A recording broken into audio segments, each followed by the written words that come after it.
Hello friends, तो आज मैं आपको बताने वाली हूँ यूपी डीएलएड की पूरी जानकारी। बहुत सारे लोग मुझसे पूछ रहे थे कि दीदी ये बताइए कि यूपी डीएलएड क्या होती है, इसके करने के बाद उसको करने के बाद हमें क्या फ़ायदा होता है, या फिर इसकी फ़ीस कितनी होती है, गवर्नमेंट कॉलेज और प्राइवेट कॉलेज में क्या अंतर होता है। तो ये सारे क्वेश्चंस को आज मैं आपको बताने वाली हूँ। मेरे वीडियो को पूरा देखिएगा, स्किप मत करिएगा। तो इन सारे क्वेश्चंस के आंसर मैं आज देने वाली हूँ। आपको एक एक चीज़ बताऊँगी, एक एक पॉइंट बताऊँगी। और हाँ, डीएलएड करने के बहुत सारे फ़ायदे हैं। इसको करने के बाद आपकी 100% जॉब लग सकती है, चाहे घर की महिलाएं हों या फिर गर्ल्स हों या फिर बॉयज़ हों या कोई भी हो। जिनकी 35 ईयर्स से कम एज है वो डीएलएड कोर्स कर सकती हैं। महिलाएं भी इसे कर सकती हैं, क्योंकि कई सारे कॉलेज ऐसे हैं जहाँ पे कि रेगुलर जाने की ज़रूरत नहीं होती, आपको सिर्फ एग्ज़ाम देना होता है। तो आप लोग भी इसे कर सकती हैं। So first of all, UP DElEd की फुल फॉर्म होती है diploma elementary of education. And इसका क्या होता है कि आपको रजिस्ट्रेशन कराना होता है। हालांकि रजिस्ट्रेशन स्टार्ट हो गए थे, 2 जून से रजिस्ट्रेशन स्टार्ट है एंड कल इसकी लास्ट डेट है। अगर आपने अभी तक फॉर्म नहीं भरा है तो सबसे पहले आप जाके रजिस्ट्रेशन करा लीजिए। अगर अभी तक भी किसी ने नहीं फिल किया है तो आज या फिर कल अपना रजिस्ट्रेशन करा लीजिए, क्योंकि कल लास्ट डेट है। सो अगर कोई अभी भी बचा हुआ है तो वो जाके अपना रजिस्ट्रेशन करा ले। इसकी मिनिमम एज 18 ईयर्स होता है, मतलब 18 ईयर्स के बाद अपना रजिस्ट्रेशन आप करा सकते हैं। और इसकी मैक्सिमम एज होती है 35 ईयर्स। अगर 35 ईयर्स से कोई भी कम है और वो बीटीसी करना चाहता है तो वो ज़रूर जाके रजिस्ट्रेशन करा सकता है और इसका फॉर्म फिल कर सकता है। And second thing, general OBC के लिए रजिस्ट्रेशन फ़ीस इस समय 700 है, SC ST के लिए 500 है और PH फिजिकली हैंडीकैप्ड के लिए 200 है।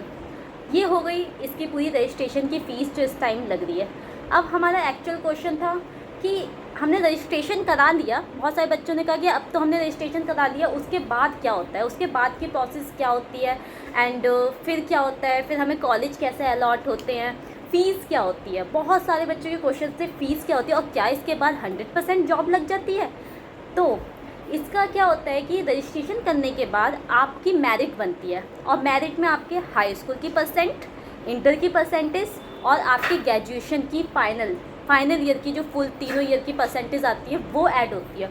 उसके अकॉर्डिंग जो आपके मार्क्स बनते हैं परसेंटेज के अकॉर्डिंग, उस पर एक मेरिट बनती है। मान लीजिए आपका 235 मेरिट बना। 235 मेरिट में अगर आपको गवर्नमेंट कॉलेज अलॉट होता है तो अच्छी बात है, अदरवाइज़ प्राइवेट होगा। इसकी 3 राउंड में काउंसलिंग होती है, 3 या 4 राउंड में काउंसलिंग होती है। फर्स्ट राउंड में अगर आपको अपना मनचाहा स्कूल या कॉलेज नहीं मिलता या फिर डाइट नहीं मिलता है तो आप चेंज कर सकते हो, फिर सेकेंड राउंड की काउंसलिंग में हिस्सा ले सकते हैं। जैसे कि मैंने जो अपना डीएलएड किया था, जिसका पुराना नाम बीटीसी आप लोग जानते होंगे, मैंने अपना डीएलएड हंडिया पीजी कॉलेज, ये प्रयागराज के पास पड़ता है हंडिया, वहाँ से किया था, जो कि सेमी गवर्नमेंट कॉलेज है। मुझे कानपुर में डाइट अलॉट हुआ था, पर वो बहुत ज़्यादा मुझे डिस्टेंस, और मैं प्रयागराज में रहती हूँ और कानपुर में मुझे अलग से रूम लेना पड़ता, फिर खाने का खर्चा, हर चीज़ का खर्चा होता। तो मैंने ये डिसीज़न लिया था कि मैंने हंडिया पीजी कॉलेज में जाके एडमिशन ले लिया था। और ये कोर्स होता है 2 ईयर्स का, मतलब इसमें 4 सेमेस्टर होते हैं। 1 ईयर में 2 सेमेस्टर, सेकेंड ईयर में 2 सेमेस्टर। तो ये 2 ईयर्स का एक डिप्लोमा होता है। उसके बाद क्या होता है, देखिए, जो गवर्नमेंट कॉलेज की फ़ीस है वो है 2400, मतलब कि 2400 रुपये। और जो प्राइवेट कॉलेजों की फ़ीस है, ऑब्वियसली आप सभी जानते हैं कि प्राइवेट कॉलेज में फ़ीस ज़्यादा जाती है, जो कि है 40,000 रुपये। और कहीं कहीं इसको ज़्यादा भी लिया जाता है, कहीं 45,000 लिए जाते हैं, वो कॉलेज पे डिपेंड करता है।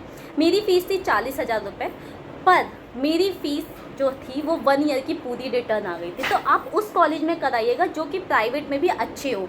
जैसे कि अगर आप प्रयागराज में रहते हैं तो मैं आपको सजेस्ट करूँगी कि आप हंडिया पीजी कॉलेज में एडमिशन ले सकते हैं, क्योंकि वो सेमी गवर्नमेंट कॉलेज है। और गाइस, मेरी फर्स्ट ईयर की फुल फ़ीस रिटर्न हो गई थी, क्योंकि मैंने स्कॉलरशिप फॉर्म भरा था। मेरी 40,000 फ़ीस फुल रिटर्न हो गई थी। तो अगर आप यहाँ के हैं और अगर आपको डाइट नहीं अलॉट होता है तो आप वहाँ पे एडमिशन ले सकते हैं, क्योंकि अगर आप कहीं भी बाहर सिटी में डाइट से करना चाहते हैं तो फिर वो उतना ही खर्चा बैठ जाता है। बट वो आपके ओन चॉइस है कि आप कहाँ एडमिशन लेना चाहते हैं।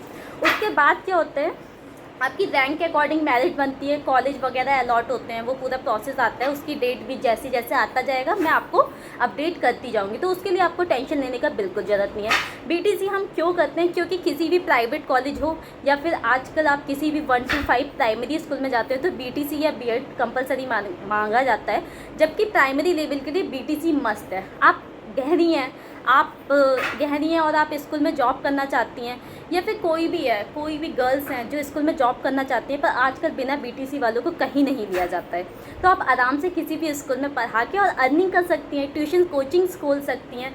ये सब बेनिफिट होता है बीटीसी करने के लिए। आपको पूरा एक क्राइटेरिया पता चल जाता है कि हम बच्चों को कैसे पढ़ाते हैं, क्या करते हैं, और उसके बाद आप यूपी टेट, सी टेट, बहुत सारे एग्ज़ाम्स दे सकते हैं। उसको क्वालिफाई करने के बाद और आगे के एग्ज़ाम दे सकते हैं। तो ये पूरी जर्नी होती है जिसके लिए आपको ग्रेजुएशन के बाद यूपी बीटीसी या फिर यूपी डीएलएड का ही नाम बीटीसी था पहले, अब डीएलएड हो गया, ये करना ज़रूरी होता है।